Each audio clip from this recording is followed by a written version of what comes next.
Irmãos, o texto que nós acabamos de ler de 1 Crônicas 21, ele é repleto de curiosidades. Algumas dessas curiosidades são usadas por pessoas mal intencionadas para acusar a Bíblia de ser ou de conter erros. Essas pessoas mal intencionadas procuram colocar dúvidas sobre a palavra de Deus, sobre a inerrância da palavra de Deus, ou seja, dizer que na palavra de Deus há erros. Por isso esse livro não vem de Deus, é feito por homens. Embora não faça parte da nossa meditação nesta noite, eu considero que de certa maneira é importante mencionar, por alto pelo menos, esses textos que entram em conflitos na mente de alguns, mas que não devem entrar em conflito na nossa mente nem no nosso coração. Volto a afirmar, a Bíblia é a santa palavra de Deus. Ela não contém erros. O que ela diz é a verdade. Por isso pode ser perfeitamente usada para transformar nossas vidas, como foi usada para alcançar nossos corações com a mensagem do Evangelho, e como é usada por Deus dia após dia para nos aperfeiçoar a imagem do Senhor Jesus Cristo. Por isso a Bíblia é a santa palavra de Deus. Quando nós lemos esse texto de 1 Crônicas 21, logo no primeiro verso é dito que Satanás se levantou contra Israel e incitou a Davi a levantar o censo de Israel. 1 Crônicas 21, versículo 1. Só que lá em 2 Samuel capítulo 24, verso 1, diz que Deus foi quem promoveu essa atitude no coração de Davi. Eu não vou ler todos os textos, vou apenas mencionar por alto qual é a dúvida. Então a dúvida é, foi Deus ou foi Satanás? Qual dos dois? Isso até me fez lembrar certa vez, conversando com uma pessoa que não se dava muito bem com evangélicos. Na verdade ela tinha aversão a crentes, e questionando por que surgiu essa aversão, ela comentou que foi por causa de alguns episódios, alguns momentos que ela teve com uma pessoa que se dizia evangélica. O que é triste para nós, ver como muitas vezes pessoas que usam o nome de Deus agem de forma irrefletida, e ao invés de aproximar as pessoas de Cristo, afastam as pessoas de Deus. Ele compartilhou comigo que certa vez o seu vizinho foi promover um culto na sua casa e colocou a caixa de som bem alto, enquanto cantavam, enquanto pregavam. E já era mais de 10 horas quando ele chegou em casa, vindo da rua com a família, com uma criança recém-nascida no banco de trás. Ele disse que ele entrou na garagem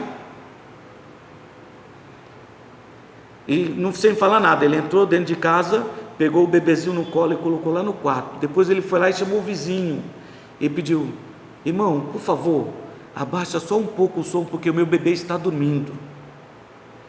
Aí o vizinho olhou para ele: não, tudo bem, meu querido, vou baixar. Ele disse que o vizinho entrou, baixou um pouco o som, dali a pouco, não demorou muito, ele aumentou de novo. Quando foi no outro dia, ele se encontrou com o vizinho, e o vizinho disse assim: mas rapaz, você nem imagina, ontem Satanás queria usar você para atrapalhar o nosso culto. E ele ficou indignado com isso. Mas um belo dia, uma semana mais para frente, alguns dias mais para frente, ele foi surpreendido com o filho desse irmão entrando na casa dele e assistindo desenho, né? Ele chegou em casa e viu o filho dele sentado na sala assistindo desenho, e o filho desse evangélico assistindo também. E aí quando ele saiu lá para fora para colocar o lixo, só viu um movimento na rua, era gente para tudo quanto era lado, desesperado, de um lado para o outro. E ele se aproximou e perguntou para o vizinho: o que está acontecendo?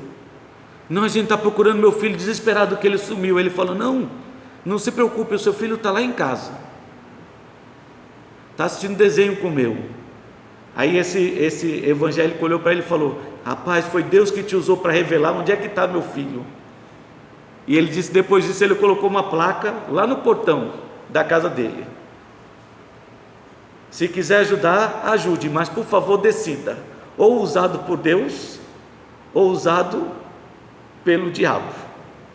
E ele disse que nunca mais esse crente falou com ele, e ele nunca mais quis saber de crentes, por falta de sabedoria. As pessoas às vezes falam sem pensar e falam bobagem. Mas no texto aqui não foi bobagem. Um texto diz que foi usado por Satanás, incitado por Satanás, e segundo Samuel 24 diz que foi Deus quem promoveu tudo isso. E aí, foi Satanás ou foi Deus? Qual é a resposta? Há um conflito aí? Não, não há conflito. Houve a participação de ambos. Deus a ninguém tenta, diz bem claro isso lá em Tiago 1,16. Deus não tenta a ninguém, por favor, não se engane. Deus a ninguém tenta e nem pode ser tentado pelo mal. Por isso, nessas situações, quem Deus usa? O diabo. É só você lembrar da história de Jó. Quando vieram todos os anjos comparecer na presença de Deus, lá estava o diabo. E quem fez o mal com Jó e com toda a sua família? O diabo. Não é Deus que faz o mal. Quando você lê 1 Reis, capítulo 22, você lê a história de Acabe. E Acabe estava lá querendo promover uma guerra. E aí Josafá estava junto com ele e disse assim: e o que dizem os profetas? E aí mandou chamar os profetas, e todos os profetas diziam a mesma coisa: vai dar tudo certo, Deus é com você, você vai derrotar os seus inimigos, você vai sair vitorioso. E aí, só tem esses profetas, não tem mais nenhum? Ah, tem um, mas o que ele fala nunca é bom. Micaías. Mandou chamar Micaías, e Micaías veio e disse: olha, vai dar tudo certo. Aí Acabe não ficou muito contente. Não é verdade. Eu já falei para você não mentir para mim, fala a verdade. Eu vi Deus sentado no seu trono e perguntando: o que eu vou fazer para enganar esse rei? Ou o que farei para convencer esse rei a ir para a guerra? E aí eu vi a opinião de um, ouvi a opinião de outro, até que apareceu um espírito e disse: eu enganarei o rei Acabe. Como? Eu serei uma língua mentirosa na boca de todos os seus profetas. Um espírito mentiroso na boca de todos os seus profetas. E ali aquele espírito foi usado para enganar o rei e induzi-lo à guerra. Então nós vemos que Deus usa, e Satanás teve uma forte participação tentando. Então os dois estavam envolvidos aí, não há mistério. Outra curiosidade aí em 1 Crônicas 21, versículo 5, é quando fala da numeração. Quantos homens estavam lá presentes? 800.000, o que diz lá em 2 Samuel 24, 9, ou 1.100.000, como diz aqui? Eram 500.000, como diz aqui, ou como diz lá em 2 Samuel 24, ou 470.000? Bem, a resposta é simples. Uns usam números redondos e exatos, e outros usam números aproximados. Era aproximadamente tantos homens e era exatamente tantos homens. E assim cada um escolhe uma maneira de descrever. Tá bem? Só correndo aqui com as muitas curiosidades, versículo 15, onde fala se Deus se arrependeu. 1 Samuel 15, 29 diz: Deus não é homem para que se arrependa. Deus se arrepende ou não se arrepende? 1 Samuel 15, 29 diz que Deus não é homem para que se arrependa, ou seja, Deus não se arrepende por pecado que ele cometeu, por coisas erradas que ele faz.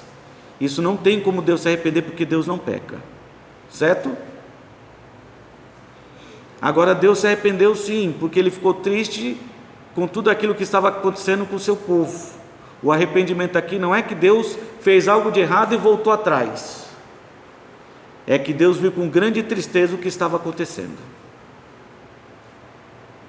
Entenderam a diferença?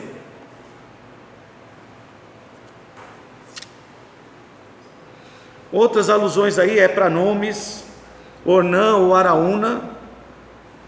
Ornã diz aqui em 1 Crônicas 21, 15, e Araúna em 2 Samuel 24, 16. E mais uma vez, em questão de valores, versículo 25, por quanto foi que Davi pagou aquele terreno? E um é o terreno todo, e o outro é descrevendo apenas a eira do terreno, uma parte do terreno, total ou completo. Bem, meus queridos, há muitas curiosidades nesse texto, há muitas coisas que dariam pano para manga, como diz o ditado. E é claro que aqueles que são mal intencionados vão tentar distorcer a palavra de Deus para dizer que na Bíblia há erro. Não há. Então, como eu disse, embora tenha muitas curiosidades, o que nós queremos destacar aqui está envolvendo as atitudes de Davi, o que aconteceu com o homem segundo o coração de Deus. Porque quando nós olhamos para esse texto, nós percebemos de imediato que o homem segundo o coração de Deus, ele foi tentado por Satanás. No verso 1 foi o que aconteceu de imediato. Qual era a tentação?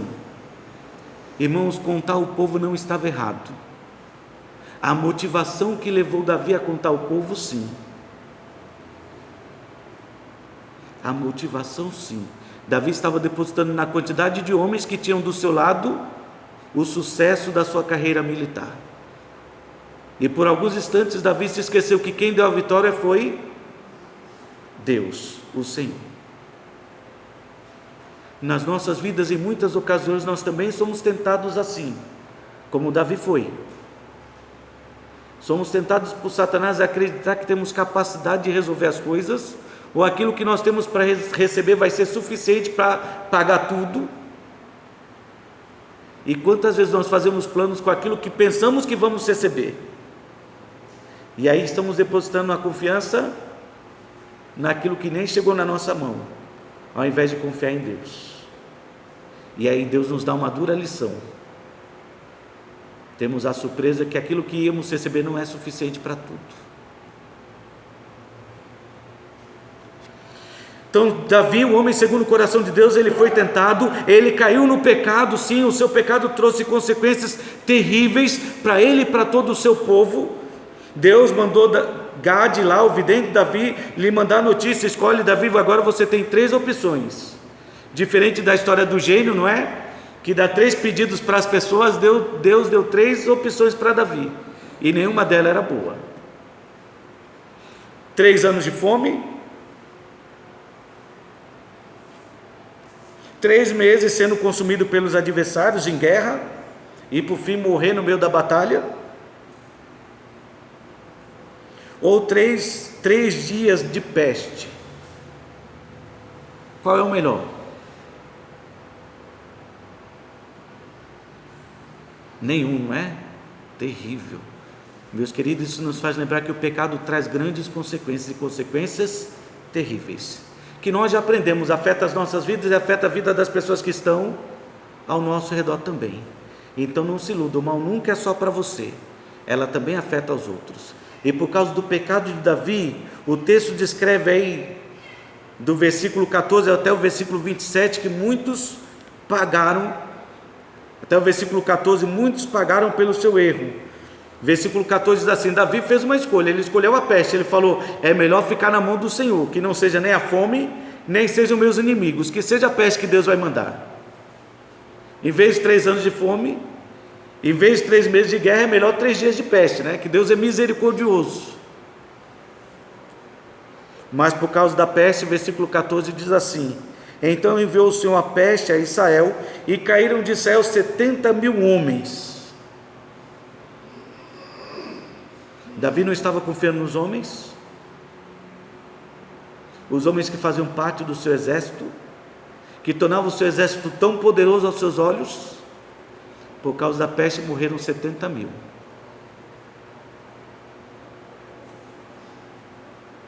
É interessante que com Gideão foi diferente. Deus deu a escolha para ele: faça um teste com os homens, pergunta quem são os covardes,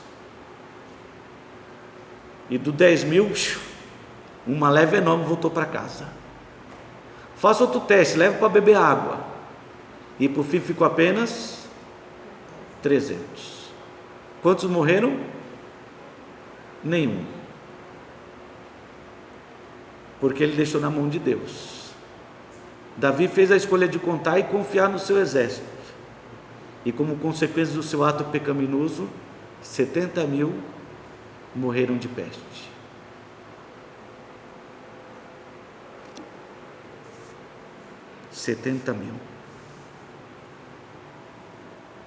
O que eu acho maravilhoso nesse texto é que Davi não culpou Satanás pelos seus pecados. Por tudo que estava acontecendo, ele não disse: a culpa é de Satanás. Porque Satanás pode tentar, mas não leva você a tomar a decisão, fazer a escolha. A escolha é sempre nossa, nós já aprendemos isso também. Davi, em nenhum momento ele culpou a Satanás. O que eu acho maravilhoso é que Davi admite que a culpa é sua. Eu pequei contra Deus. Versículo 8, então disse Davi: muito pequei em fazer tal coisa. Levou 10 meses para cair a ficha, e Davi percebeu o erro que havia cometido, mas Davi reconheceu o seu pecado. Quando esses 70 mil homens morreram por causa da peste, a atitude de Davi é louvável. Irmãos, é admirável a atitude de Davi em reconhecer que o pecado era seu. Enviou o anjo, destruiu a terra. Deus se arrependeu, mandou o anjo parar. Então disse Davi a Deus, versículo 17: Senhor, não fui eu que cometi o pecado, mandando contar o povo? Eu é que pequei, eu é que fiz muito mal. Porém essas ovelhas, Senhor, o que elas fizeram? O que elas fizeram? Nada. Ah, Senhor meu Deus, seja pois a tua mão contra mim e contra a casa de meu pai, e não para castigo do teu povo. Isso eu acho louvável em Davi. Que sensibilidade Davi tinha para reconhecer seus próprios pecados. E coragem, viu? Davi não é à toa que Davi era chamado homem segundo o coração de Deus. Ele não era perfeito. Ele foi tentado e ele caiu. Ele viu diante dos seus olhos as consequências pelo seu pecado, atingindo a sua vida e atingindo todo o seu povo. Mas em todo o tempo, Davi admitiu que a culpa era sua. Não culpou as consequências, as situações adversas, os inimigos, não culpou o diabo. Hoje é tão fácil, não é? É um demônio. A pessoa vive endividada porque está comprando o que não pode, sem ter com que pagar. Aí depois diz que é o devorador que está na casa. O diabo é culpa dos demônios, só pode ser o demônio, que o dinheiro não dá para pagar nada. Para de gastar. Para de gastar, corta os gastos, e aí você não vai culpar o diabo. Mas faça como Davi, pelo menos admita que a culpa é sua. É claro que eu citei uma das situações que nós vivenciamos muito. Nós vemos também outras de relacionamentos. Pessoas que não se dão bem com seu marido ou com a sua esposa, vivem brigando e a culpa é sempre do outro. Quantas vezes já tive que lidar com situações como essa, e que me procuram para dizer: pastor, o meu marido não presta. Mas independente da atitude do seu marido, cabe a você agir como crente. Você está agindo como crente? Não, pastor, não liguei para o senhor para falar de mim, liguei para falar do meu marido. Não, mas você é crente, o seu marido não, cabe a você agir como crente. E quantas vezes as pessoas deixaram já de falar comigo por causa disso? Eu nunca esqueci, quando certa vez minha mãe me procurou e disse: meu filho, eu nem era pastor, era só um jovem de igreja, jovem na igreja, e ela disse: meu filho, olha por uma colega minha, porque o filho dela de 10 anos levantou a mão para ela, ela não consegue parar de chorar, ficou tão sentida com isso. Eu falei: mãe, eu não vou fazer oração perdida. Olha a ideia. Eu disse: mãe, diga para a sua colega que quando o filho dela de 10 anos levantar a mão para ela levanta a mão mais alta do que a dele, e acerta ele e diz: olha, eu sou tua mãe, me respeita, que aí vai corrigir. Chorar não vai resolver a situação. Nós muitas vezes perdemos tempo procurando o culpado, achando que Deus pode resolver aquilo que nós podemos fazer. Davi reconheceu: a culpa é minha. Aquela criança era mal educada, mal criada, porque a mãe nunca corrigiu, educou. Então precisamos ficar atentos. Mas o texto aqui nos mostra que Davi, ele cometeu, se ele foi tentado, ele caiu na tentação, ele pecou, O seu pecado trouxe consequências terríveis. Davi reconheceu a sua culpa, a todo tempo ele reconheceu a sua culpa. E o impressionante é que mesmo reconhecendo a sua culpa, e independente disso, Davi não parou por aí, ele buscou intensamente o perdão de Deus. Ele estava disposto até a sacrificar-se a si mesmo. Senhor, que o castigo venha para minha família, para mim, não fica no povo. O anjo então disse: manda Davi até o campo, fazer um altar e apresentar lá o sacrifício. Davi foi. Quando chegou lá na eira de Ornã estava lá trabalhando, debulhando o trigo, e ele disse: eu quero essa eira aqui, para fazer aqui um altar para Deus, eu dou tudo para você, toma, tudo é seu. E Davi disse: não. Ele aprendeu com aquela história que ele ouviu de Natã, vocês lembram? Daquele homem rico que pegou a ovelha daquele homem pobre, a única coisa que ele tinha para oferecer para aquele que estava ali visitando. E Davi percebeu que não podia cometer esse erro de novo. Ele queria apresentar a Deus um sacrifício que fosse seu. E foi assim que ele se aproximou de Deus, pediu o seu perdão e teve o privilégio de ver Deus dando a ordem e o anjo colocando a espada dentro da bainha. Então, diante desse texto de 1 Crônicas, que de fato tem muitos versículos que as pessoas com má índole, de forma mal intencionada, tentam distorcer e acusar a Bíblia de cometer erros. Independente disso, o que nós vemos na história de Davi é que ele foi tentado, ele caiu na tentação, o seu pecado trouxe consequências terríveis, mas Davi reconheceu que a culpa era sua, e ele procurou imediatamente a reconciliação com o Senhor. Então, o que nós podemos aprender com tudo isso? E o que nós precisamos aprender com tudo isso? Meu querido, o que nós devemos aprender e precisamos aprender nesta noite é que o pecado está à porta.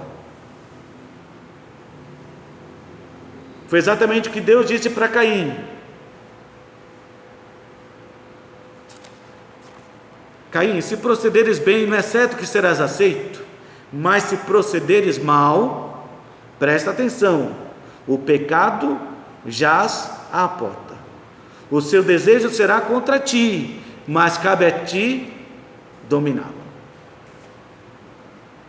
Meus irmãos, precisamos entender que o pecado jaz à porta. O nosso inimigo anda como um leão que ruge ao nosso derredor, procurando quem possa devorar. Então fique atento, o pecado está batendo constantemente à porta do nosso coração. Ele pode corromper qualquer um. Corrompeu o homem segundo o coração de Deus. Ele foi tentado e ele caiu. Então precisamos entender que os nossos inimigos estão ao nosso redor, Satanás nos tentando e a nossa carne lutando contra o Espírito constantemente. Então o pecado está à porta, mas cabe a cada um de nós, entendendo que o pecado está à porta, batendo o tempo todo na porta do nosso coração, cabe a cada um de nós vigiar e orar. Cabe a cada um de nós vigiar e orar. Bem ensinou Jesus Cristo aos seus discípulos, lá em Mateus capítulo 26, do versículo 36 ao 41, nós vemos que Jesus foi ao Getsemane para orar, porque ele estava angustiado. E enquanto ele se afastou para orar, ele olhou para os discípulos e disse: fiquem aqui e orem comigo. E ele se afastou, e quando ele voltou, como estavam os discípulos? Dormindo, sem se dar conta do que estava acontecendo ao seu redor. Então Jesus olha para eles e diz: vigiai e orai, para que não entreis em tentação. O espírito está pronto, mas a carne ela é fraca. E essa lição que Jesus deu para os seus discípulos é pertinente também para as nossas vidas. Meu querido, não descuide em tempo nenhum. Satanás está ao nosso redor, procurando quem possa devorar. Ele está tentando nos derrubar, nos afastar de Deus. Então não descuide, porque há muitas situações que parecem corretas, e até são corretas, mas a maneira como nós procuramos alcançá-la, aplicá-la em nossas vidas, pode ser pecaminosa. Então cuidado para que você não caia nessa tentação. Vou dar um exemplo para vocês. O crente deve sempre falar a verdade, certo ou errado? Certo. Mas deve dizer a verdade de qualquer jeito? Não. Não saia da vossa boca nenhuma palavra torpe, mas só aquilo que for útil para promover edificação.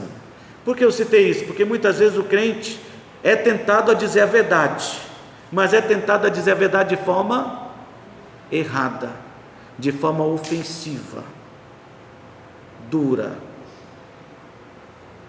e isso se torna pecado. Ele tinha a intenção correta de dizer a verdade, mas a maneira de aplicar foi errada. Assim foi com Davi. Ele tinha todo o direito de contar os seus homens, mas contar para depositar nesses homens a confiança de que o seu reino estaria bem protegido, aí estava errado. A motivação do seu coração estava errada. Então precisamos aprender essa lição, meus queridos. Vigie e ore o tempo todo, mesmo quando a intenção do seu coração está correta, está certa, de acordo com a palavra de Deus. Cuide para que você não aplique de forma errada, de forma equivocada. Nós sabemos do potencial que tem as más companhias de corromper os bons costumes. Estamos neste mundo, não fazemos mais parte deste mundo, mas Deus nos deixou neste mundo com o propósito de que outras almas pudessem ser alcançadas. E para alcançar essas almas, muitas vezes nos aproximamos de pessoas que não têm temor de Deus. Mas tome cuidado ao se aproximar, vigie e ore. Ore constantemente para que essa proximidade não corrompa o seu coração. E logo, logo você esteja chamando o descrente de irmão. Cuidado. Vigie e ore. Examine as suas atitudes, cuidado com o seu coração, com as influências que vêm de fora, mas também cuidado com o seu coração. Tiago 1, 13 a 16 diz assim: ninguém ao ser tentado diga, sou tentado por Deus, porque Deus não pode ser tentado pelo mal, e Ele mesmo a ninguém tenta. Ao contrário, cada um é tentado pela sua própria cobiça, quando essa o atrai e seduz. Cada um é tentado pela sua própria cobiça, desejo, ambição, orgulho. Ela o atrai e o seduz. Então a cobiça, depois de haver concebido, dá luz ao pecado. E o pecado, uma vez consumado, gera a morte. Isso lembra Gênesis também, quando Eva estava ali conversando com a serpente, as más conversações que corrompem os bons costumes, e a serpente tentando convencer de que aquele fruto era maravilhoso, era bom. E ela olhou então para o fruto e viu que de fato o fruto tinha uma aparência bela, trazia desejo, o aspecto era bom. O propósito de conhecer o bem e o mal também era um propósito interessante. Pois se eu conhecesse melhor, todas as coisas, eu poderia servir melhor a Deus. Mas a atitude foi errada, produziu pecado, e o pecado levou à morte. Foi exatamente essa sequência que vemos no texto de 1 Crônicas. Davi foi tentado, ele pecou, e o pecado de Davi promoveu a morte. É uma sequência inevitável.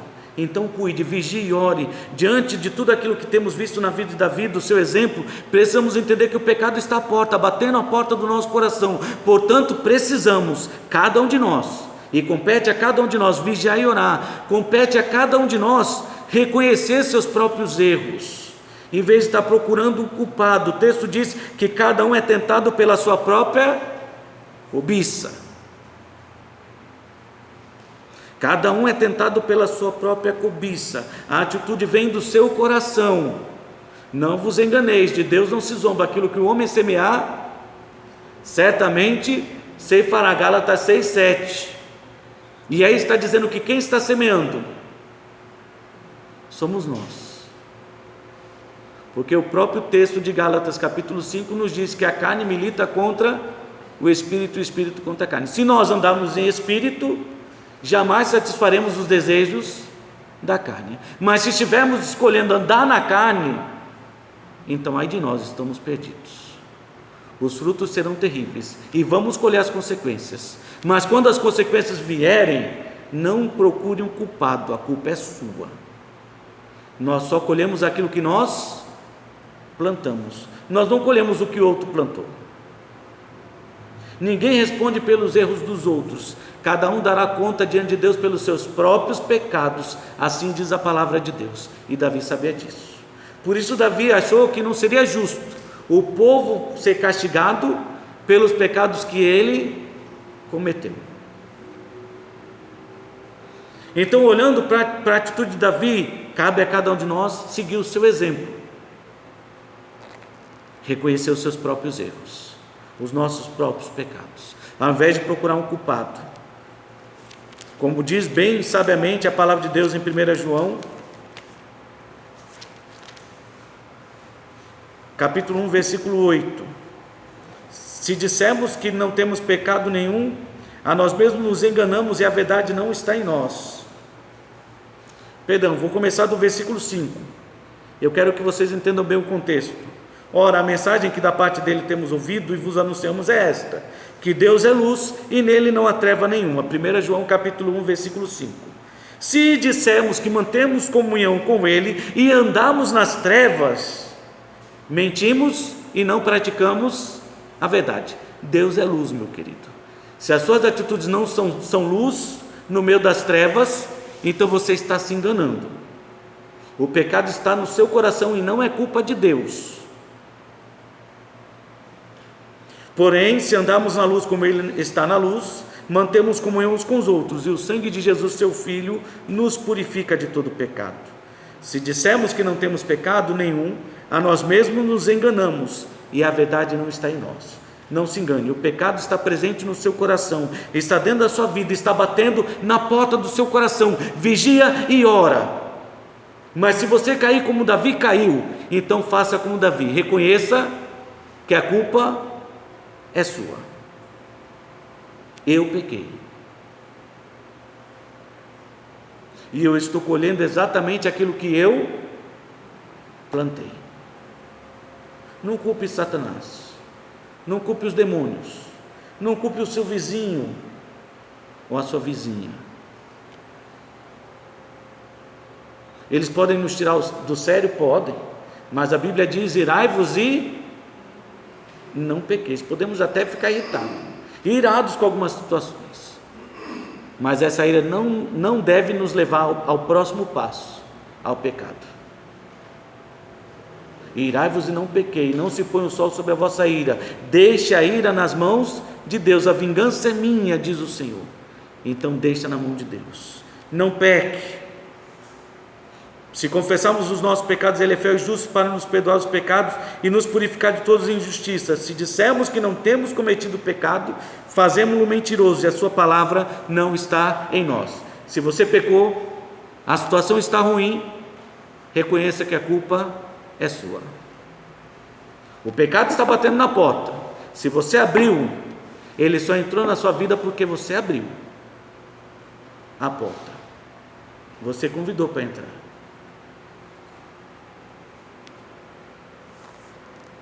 Então o pecado está à porta, cabe a cada um de nós vigiar e orar. Cabe a cada um de nós, quando cair no pecado, reconhecer que a culpa é nossa, os nossos próprios erros. E cabe a cada um de nós, se cairmos, assim como Davi, buscarmos imediatamente o perdão do Senhor. 1 João, onde vocês estão, capítulo 2, versículo 1 e 2 diz assim: filhinhos meus, estas coisas vos escrevo para que não pequeis. Estas coisas que João escreveu, e essas coisas que foram escritas em 1 Crônicas, e essas muitas coisas escritas ao longo da Bíblia, do pecado de muitos homens, servos de Deus. Nota, servos de Deus, não estamos falando do pecado da humanidade, porque o mundo jaz no maligno. eles não conhecem a verdade, mas nós conhecemos. E se conhecemos, não podemos cometer esse erro de continuar vivendo na prática do pecado, porque os que vivem na prática do pecado não são de Deus e não herdarão o reino dos céus. E isso você pode ver lá em 1 Coríntios capítulo 6, versículo 9 e 10. Quanto aos ladrões, roubadores, aos adúlteros, aos homicidas, aos afeminados, aos sodomitas, quanto a estes, não herdarão o reino dos céus. Porque Jesus Cristo disse: pelos frutos conhecereis aqueles que são meus discípulos. Se você é um discípulo de Cristo, sua vida precisa ser transformada. Se não é transformada, se você não se arrepende, se você não busca o perdão de Deus, então você ainda não pertence a Deus. Então vigie e ore, meu querido, porque o pecado está à porta. Se você cair, reconheça que a culpa é sua e busque imediatamente o perdão do Senhor. O texto diz: filhinhos, essas coisas vos escrevo para que não pequeis. Se todavia alguém pecar, temos um advogado junto ao Pai, Jesus Cristo justo. Ele é a propiciação pelos nossos pecados. Ele é aquele que aplaca a ira de Deus, como o sacrifício de Davi, para que o anjo da morte parasse de exterminar os homens em Israel. Jesus é a propiciação pelos nossos pecados, e não somente pelos nossos próprios, mas ainda pelo do mundo inteiro. Então, olhando para 1 Crônicas 21, para a vida e o exemplo de Davi, o que nós aprendemos é que o pecado pode estar bem próximo de nós, mais próximo do que nós imaginamos. Ninguém está isento de pecar. Por isso é importante vigiar e orar. Mas se você cair, meu querido, reconheça que a culpa é sua. E ao fazê-lo, busque imediatamente o perdão de Deus. E certamente você vai desfrutar do que Davi desfrutou, de ver a sua vida sendo restaurada pelas mãos do Senhor. O anjo guardando a espada, a peste cessando, e o reino desfrutando da paz que só o Senhor pode dar. E é isso que Deus vai fazer no seu coração. Quando você estiver em conflito por causa do mal presente na sua vida, veja e aprenda com 1 Crônicas 21. Reconheça onde você errou, busque o perdão de Deus e veja Deus agir para confortar de novo o seu coração. Que Deus nos abençoe.